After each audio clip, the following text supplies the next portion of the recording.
à ma première question may mun a man dara beesul. dara beesul c'est-à-dire que xam nga Sénégal dañoo gaaw a fàtte mais amul lenn lu ma wax lu bees coow li lépp mi ngi démarré ci ñetti yëf Pape Ngagne Ndiaye daf ma invité laaj ma question ni ma affaire conseil constitutionnel bi nga xam ni député dañ faa yóbbu affaire Ousmane Sonko bi naka lay demee ma ni ko ban juriste la droit laa jàng lii conseil constitutionnel du ko sax xool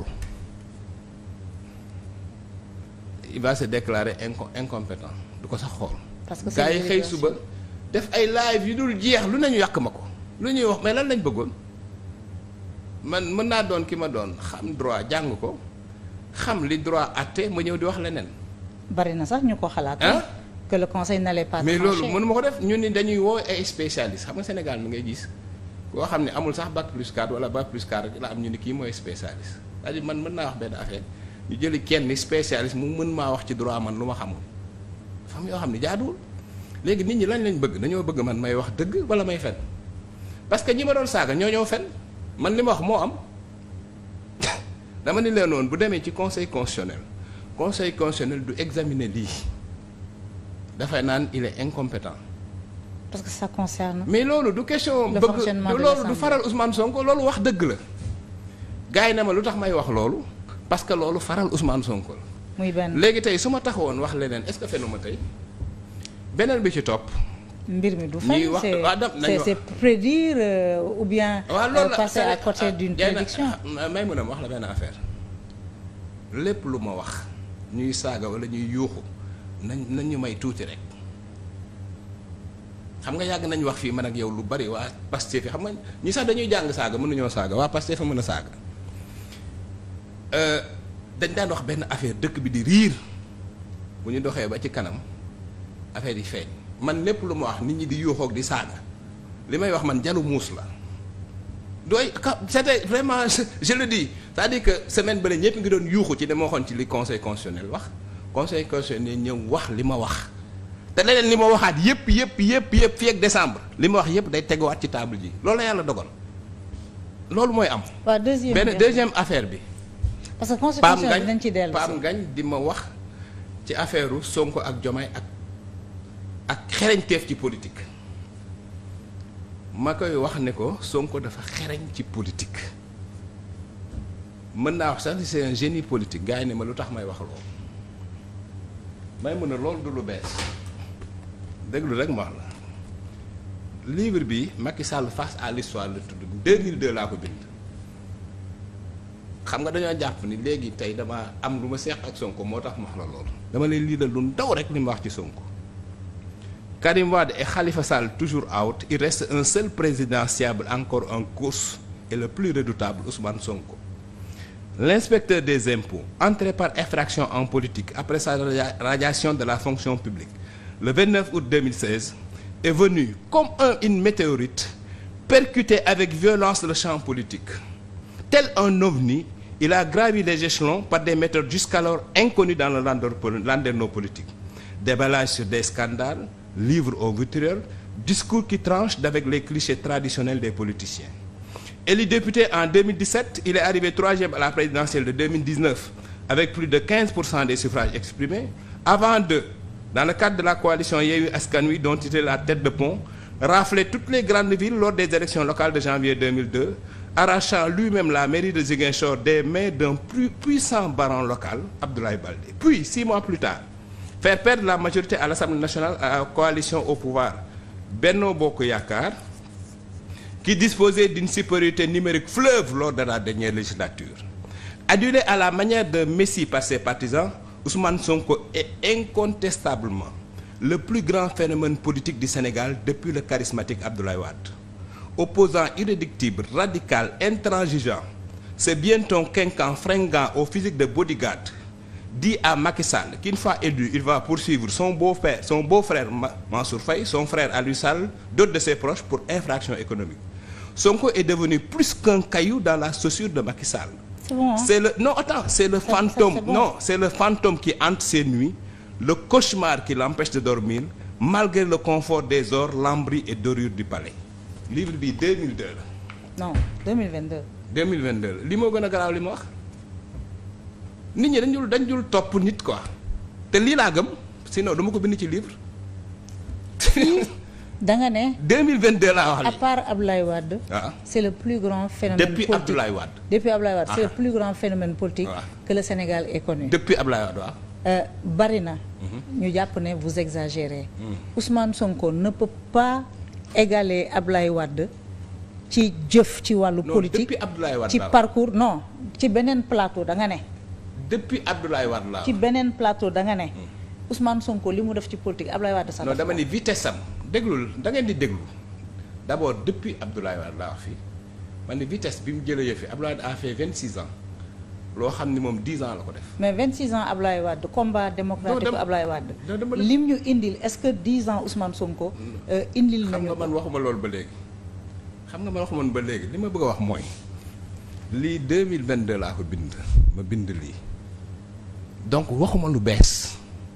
maanaam waa ji ni mu déparé 2014 bokkul ci benn appareil nekk inspecteur des impôts 10 ans plus tard tu fais élire un président de la République tu as la majorité parlementaire tu contrôles toutes les grandes villes par ta coalition dama loolu mosul am ci histoire politique du Sénégal loolu c'est un fait c'est un fait lan moo garaaw ci wax loolu. Macky Sall 3 ans la ber daaraam. Macky Sall dafa nekkoon ci gagné une élection à 65%. Macky Sall dafa. gagner les législatives ba 2022 c'est-à-dire à 2 ans du terme de son mandat amul élection bu mu dugg ku ko ci gagner. Macky Sall dafa fal na maire fal na député. fal na façon nit bu nekk. Macky Sall dafa nekkoon ci appareil. Macky Sall dafa nekkoon ci appareil.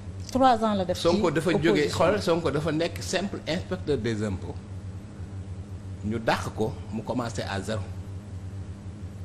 Macky Sall dafa nekkoon ci appareil. bokk ci PDS defal ko campagne électorale am base avant muy commencer nekk au pouvoir génn du pouvoir. bon léegi beneen troisième point bi ñu ni ma lu tax ma wax ni Diomaye ak Sonko dañu war a waxtaan vraiment affaire yi tout ça. non personne ne vous a reproché ça. bien sûr on m'a reproché que pourquoi ma ni affaire bi dafa war a am discussion et puis dafa war a am dañu war a gérer Sonko parce que sinon problème mën na am. mais parce que da nga infantiliser Diomaye. déglu rek. c'est-à-dire da nga infantiliser Diomaye. non déglu ma d'abord loolu c'est pas vrai xam nga yéen waa Diomaye aussi il faut ngeen respecter nit ñi. yéen ñii vraiment. tu vois waaw arrêtez de dire man. xanaa yow waa Sonko nga. mosuma infantiliser Diomaye sama àdduna. li ma bëgg a wax mooy réew day toll fa la preuve bi réew mi tollee fii ci temps Macky Sall. def naa benn émission ak Babacar Fall la ñëpp dem seetaani ko boobu réew mi mi ngi tàkk affaire Adji Sarr nañ dem si xam nga lan laa waxoon exactement li ma wax ci Sonko ak Diomaye dama ni d'abord Sonko dañ ko war a may liberté provisoire deuxièmement dañu war a waxtaan moom pour régler affaire bi dans l'intérêt du pays sa xarit yu bari yoo xam ne dañ leen xamandoo man ak yow yu bokkoon ci nguuru Macky Sall jour boobu sama téléphone xaw na explosé mais yéen xanaa yow da ngaa dem négocier ak Sonko ci pet coow li ni mu toll nii li ngay wax nii mooy lan man leen loolu laa gëm gis nga ni ma waxoon à l'époque ni dañoo war a toog régler problème yi balaa réew mi di tàkk la même chose laay wax tey maanaam waxuma dara lu bees may mun a c'est-à-dire que chaque fois que Sénégal toll ci situation bu mel nii ma xam ni am na risque et que basculement mën na am les mêmes propos là Moussa. si wax nga dara lu bees parce que depuis un mois da nga def ay prédictions. am lu bari loo wax. sur le comportement politique de Ousmane Sonko. sur les pratiques de Pastef si li indi réew mi. voilà justement léegi.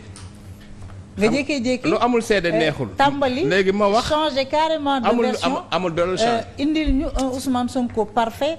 un grand génie politique. amul dara quelqu'un qui a même fait plus que Ablaye Wade. léegi dama ñëw wax mosuma wax loolu plus que Ablaye mosuma wax loolu ma ñëw ci kii Bachir Fafana ñu jox ma kàddu ma wax ci Homo Pastef 26 Seneweb moom xam nga lu leen neex nañ def parce que Salam sama rakk la sama rakku bopp la ni le revirement spectaculaire de Cheikh Yérim Seck loolu la ñu wax man leen nag revirement mosul am. Homo Pastef 26 man maa ko génne lii laa ci wax dañuy leeral de tey la rubrique la plus lourde de son bilan immatériel c'est la création de l'Homo Pastef 26 le militant de Pastef acronyme de patriote africain du Sénégal pour le travail l'éthique et la fraternité les Pastéfiens sont une nouvelle race de politiciens surgis sur la scène telle une génération spontanée à la faveur de la radiation de la fonction publique de l'inspecteur des impôts Ousmane Sonko.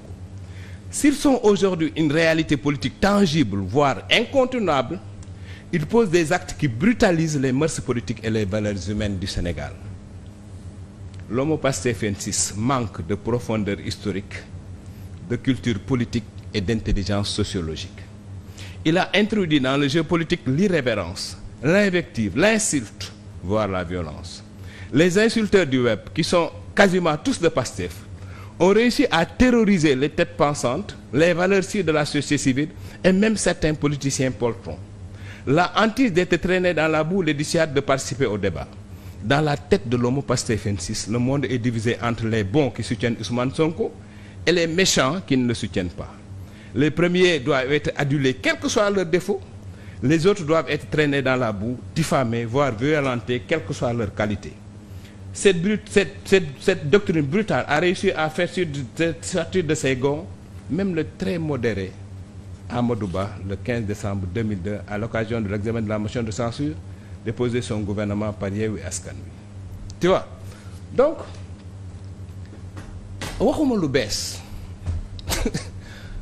c'est-à-dire li may wax ni yëpp waxoon naa ko bind naa ko. Est-ce que mën nga comprendre pourquoi nit ñi étonné wu parce que depuis 2 ans dañ lay déglu ngay wax di teg ay schéma. voilà am na leneen lu indi wax. di def li ma ni leen par exemple Sonko bi ma gis nii bokkul ak Sonko bi ñu doon gis loolu dëgg loolu du dëgg. bàyyi ma man. non ma laaj la non dama lay laaj. non je sais pas parce que observatrice nga. non defal naa xam nga attends man du ma répétiteur automatique. man mënuma sur un seul discours ma taxaw naan Ousmane Sonko dafa changé. waxuma ay discours c'est plusieurs discours. non yan plusieurs discours. discours boo dégloo discours bi mu def ci seen jour kii bi congrès bi interview bi mu def ci France 24 je dis ça c'est plusieurs discours yow xam nga ni Ousmane Sonko. deux discours ba pare man yow. deux discours ne suffisent pas à décréter un changement de cap. c'est pas plusieurs discours même discours bi mu def jour bi mu nekkee président Assemblée nationale dama ni la. dernièrement sur plusieurs discours Ousmane Sonko bi doon wax ak Ousmane Sonko bii du benn. mais keroog ba mu invité ses militants à Azalaï tout ce qu'il a dit est-ce que loolu dafa nekk en conformité avec un changement de cap dans le verbe. Tout ce qu'il a dit d'accord léegi li ma bëgg a ces wax discussions avec ces échanges avec Diomaye. nam ci waxee. na mu parodier. xam nga man duma répétiteur automatique xam nga répétiteur automatique mooy lan. koo xam ne boo ko xoolee rek xam ne li muy wax tey contexte bi dafa changé xam nga par exemple man mosuma laa wax ci Diomaye parce que xaw ma ko woon mais tey dinaa la wax ci moom. léegi ñu avancé parce que maa ngi koy bëgg a xam. xam-xam li mu bëgg c'est-à-dire que ni nga doon analyser Ousmane Sonko avant ci nguuru Macky Sall nga analyser Ousmane Sonko bi ñuy soog a ñëw ci nguur gi nga analyser Ousmane Sonko bi mu amee problème ak Diomaye ak léegi il faut mu changer. parce que contexte bi dafa changé. mais voilà léegi bu analyse bi changé nit ñi ni alors que c'est le contexte lui-même qui a xam nga li wax maanaam. analyse bi jamono ba ñu nekkoon moo soppeeku. Yérim mën nga ko moi je comprends un peu les gens qui sont perdus parce que dañ la topp pendant 2 ans. ñu jékkee-jékki rek. mu mel ni dañoo lancer une campagne de communication pour nous vendre un nouveau Ousmane Sonko et que vous êtes élément.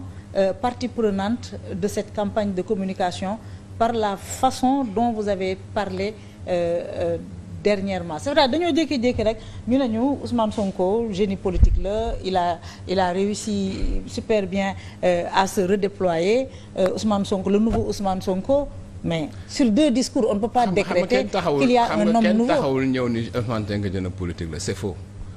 dama dem ci émission ñu poser mes questions ci affaire politique manœuvre politique entre Diomaye et Sonko tu comprends je répondais à une question kenn taxaw rek wax loolu.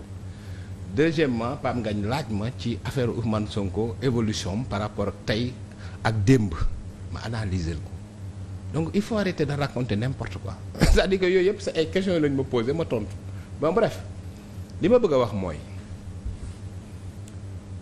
contexte politique dafay dox.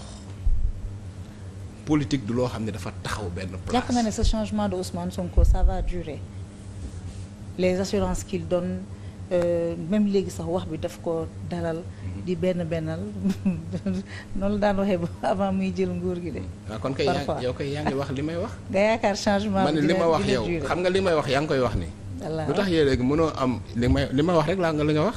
non yow yaa ne. ni mu teel ni dara waaw xam nga. ma ne la ndax xam nga loolu réew mi dafay toll foo xam ni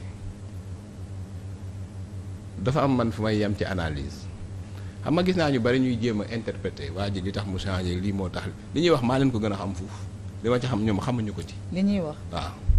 comme je sais pas compris. maanaam am na ñu bari ñuy interpréter quoi lu tax waa ji waxee nii lu tax mu defee nii tout ça xam nga yëpp xam nañ ko mais mooy mën a réew mi dafa toll foo xam ne Ousmane Sonko il faut le prendre au mot